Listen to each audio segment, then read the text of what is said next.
इस्लाम का नाम तो आप बार बार सुनते ही होंगे, लेकिन इस्लाम है क्या? जानने के लिए क्या आप अपनी जिंदगी की 10 मिनट दे सकते हैं? इस्लाम से चाहे आप मोहब्बत करते हो या चाहे आप नफरत करते हो, दोनों के लिए इस्लाम क्या है जानना जरूरी है। अगर आप जानना चाहते हैं आपकी जिंदगी का मकसद क्या है, अगर आप जानना चाहते हैं कि आपका मालिक क्रिएटर कौन है और असल रियल कामयाबी किसे कहते हैं, तो आपको इस वीडियो को एंडिंग तक जरूर देखना चाहिए। इस्लाम में वन गॉड का कंसेप्ट। इस्लाम कहता है कि सबका मालिक पालनहार एक ही है। आप सोचें, हम सब में एक ही खून दौड़ता है, एक ही जमीन पे रहते हैं, एक ही आसमान हम सब के ऊपर है, तो हम इंसानों का मालिक भी तो एक ही है। पूरी कायनात यूनिवर्स का बनाने वाला एक ही है, वही है हर चीज का मालिक। आप सोचो, एक छोटी सी गाड़ी में अगर 2 ड्राइवर्स हो जाएं, तो हर चीज दरहम भरम हो जाएगी। इस कायनात में अगर एक से ज्यादा चलाने वाले होते तो पूरा कंफ्यूजन हो जाता। इस्लाम कहता है कि उस पालनहार के जैसा कोई नहीं है।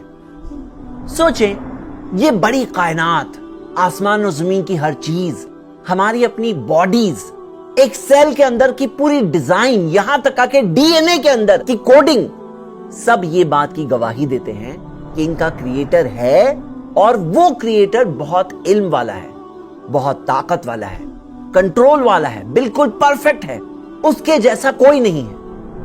इंसानों की ये आदत होती है कि जब किसी की तारीफ करते हैं तो उस इंसान को गॉड का दर्जा दे देते हैं, लेकिन हकीकत तो यह है कि हम इंसान एक टाइम पर 2 लोगों की भी बात नहीं सुन सकते हैं। ऊपर वाला तो करोड़ों की पुकार सुनता है। अगर हमें सब चीजों की, इंसानों की, जानवरों की, मशीनों की, सब चीजों की आवाज सुनाई देने लगे तो हम तो पागल हो जाएंगे। ऊपर वाला तो सबको सुनता है, दिलों की पुकार सुनता है, गूंगे की पुकार सुनता है। ऊपर वाले जैसा तो कोई नहीं है, उसके बराबर भी कोई नहीं, उस जैसा भी कोई नहीं है।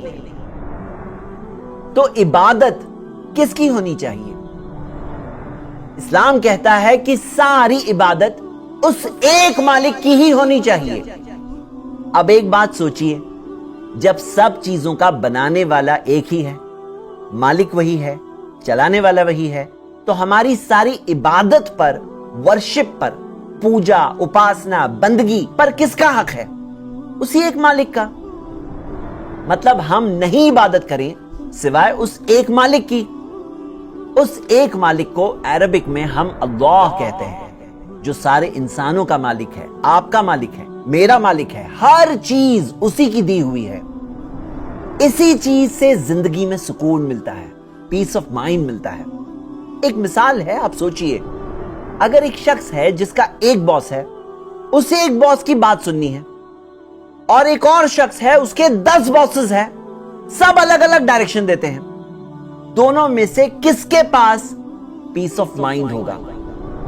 हमें सिर्फ उसी की इबादत करनी चाहिए, वर्शिप करनी चाहिए, और जो इबादत भी हम करते हैं सिर्फ उसी की खुशी के लिए करना चाहिए। हां, अच्छे नेक इंसान होते हैं जिनसे हम अच्छी चीजें सीख सकते हैं, वो हमारे लिए इंस्पिरेशन है, लेकिन वर्शिप उनकी भी नहीं, इबादत उनकी भी नहीं, उनके बनाने वाले की होनी चाहिए।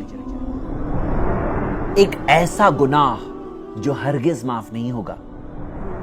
आप सोचो, जब सब कुछ उस एक मालिक का दिया हुआ है और हम इबादत किसी और की करें, वर्शिप किसी और की करें, हम दूसरों को उसका पार्टनर बनाएं जबकि उसका कोई पार्टनर नहीं, तो ये कितनी गलत बात है। ये तो ऐसा है जैसे कि उस एक मालिक के साथ गद्दारी किए। उसकी जमीन पर रहते हैं, उसका दिया हुआ खाना खाते हैं, सारी नेमतें उसकी दी हुई, और हम इबादत करें, वर्शिप करें दूसरों की। ये इस जमीन पर होने वाला सबसे बड़ा अपराध, अनफॉरगिवेबल सिन है कि हम उस एक मालिक के साथ दूसरों को शरीक करें, पार्टनर्स बनाएं। एक ऐसा गुनाह है जो कभी माफ नहीं होगा। मौत के बाद زندگی۔ اسلام سکھاتا ہے کہ مرنے کے بعد زندگی ہے۔ یہ زندگی ایک ایگزام ہے اور ایگزام کا رزلٹ تو آنا ہی ہے۔ مرنے کے بعد ہمارا رزلٹ آئے گا۔ آپ سوچو، جس نے ہمیں پہلی بار بنایا، کیا اس کے لیے ہمیں پھر سے بنانا کوئی مشکل کام ہے؟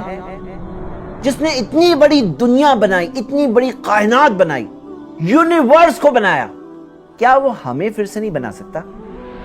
جو زمین کو سوکھ کر مردہ ہو جانے کے بعد اسے بارش کے ذریعے زندہ کر دیتا ہے اور زمین پھر ہری بھری ہو جاتی ہے، کیا وہ ہمیں پھر سے نہیں بنا سکتا؟ ایک دن آئے گا جس دن پورا انصاف ہوگا انسانوں میں۔ اچھوں کو اچھائی کا انعام ملے گا۔ جنت ایک ایسی جگہ جہاں ریئل خوشی ہے، جہاں ہمیشہ رہیں گے۔ اور اگر برا کیے ہیں، حق کو دیکھ کر سمجھ کر، سچائی کو دیکھ کر سمجھ کر انکار کیے ہیں، تو اس کا انجام بھی ہمارے سامنے آئے گا۔ جہنم ایک ایسی جگہ جہاں موت ہر طرف سے آئے گی لیکن کوئی انسان نہیں مرے گا، جہاں سزا ہر طرف سے ملے گی لیکن ایک انسان پھر نہیں مرے گا۔ یہی سچائی سارے انسانوں تک پہنچانے کے لیے اوپر والے نے انسانوں میں سے ہی ایک انسان کو چنا۔ ایسے چنے ہوئے انسانوں کو رسول، پیغمبر، میسنجر، مارگدرشک بنائے۔ ان کے پاس فرشتوں کے ذریعے اللہ کا پیغام پہنچا اور انہوں نے انسانوں تک سچے پیغام کو پہنچایا۔ 1400 سال پہلے آخری پیغمبر محمد صلی اللہ علیہ وسلم کو عرب زمین پر بھیجا گیا۔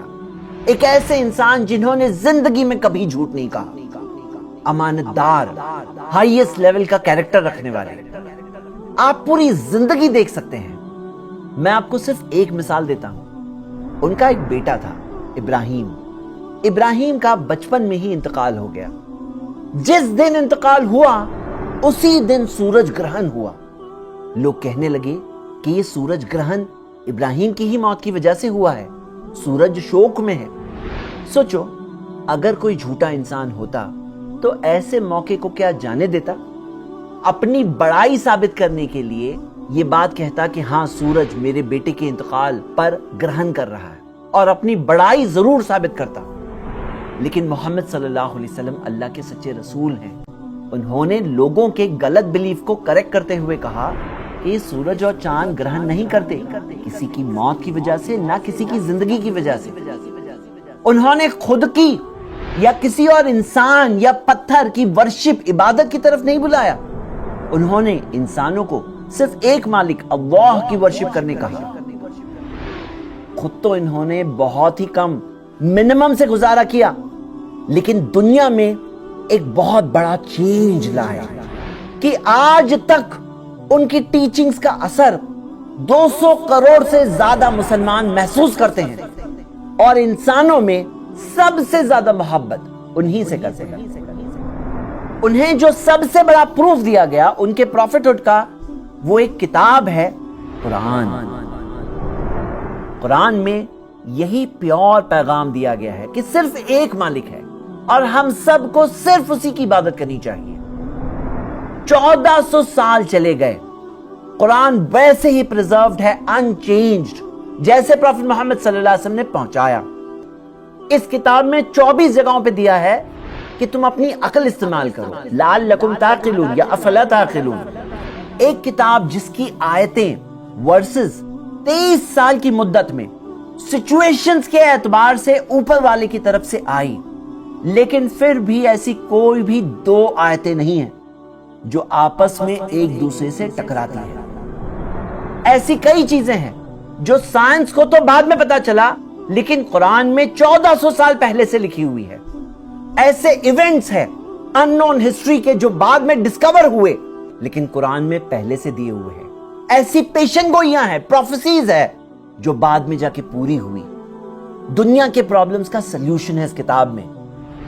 قرآن میں دیا ہے ھذا بلاغ للناس، یہ انسانوں کے لیے پیغام ہے۔ یہ پیغام میں نے آپ تک پہنچایا۔ فائنلی ہم سب کو उसी मालिक के पास वापस लौट कर जाना है जिसने हमें बनाया। ये वो रियलिटीज है जिससे कोई भी इंसान अगर ओपन माइंड से सोचे तो आसानी से समझ सकता है। इंसानों का मालिक एक ही है, हमारी सारी इबादत वर्शिप उसी के लिए होनी चाहिए। मरने के बाद जिंदगी है, एग्जाम का रिजल्ट यकीनन आने वाला है।